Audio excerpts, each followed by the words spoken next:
什么菜？你知道这是什么菜吗？那个，这边呢？再听一下，这一根是吧？嗯，好。哇，这根好大个。1、2、3，小兔子来了！哇，好大一根呐！来，再拔一根，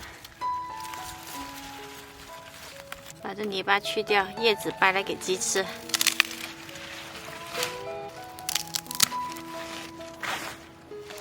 我也有啊。等会拿去给鸡吃哈。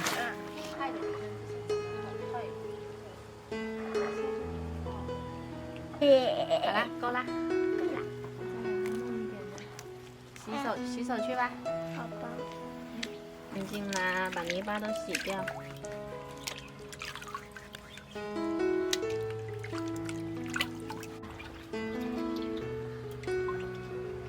谢谢。你手还跟冰棍一样啊！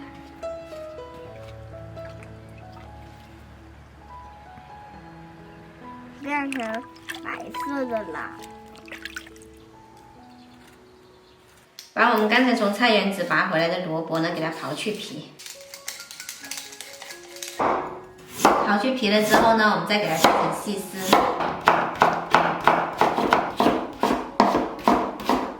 然后这边呢，我还准备了一些虾皮。起锅加入少许油，我们先来把虾皮炒香，火不要太大。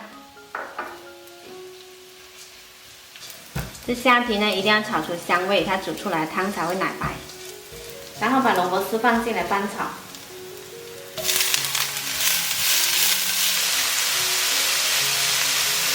把萝卜炒到断生，加入开水给它煮开。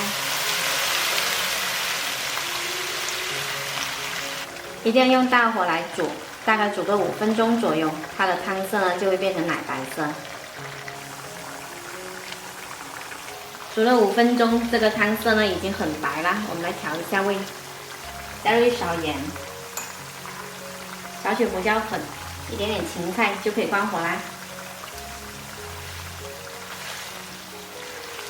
这款虾皮萝卜汤呢，清甜解腻，好喝又不上火，喜欢的朋友一定要收藏起来试一下哦。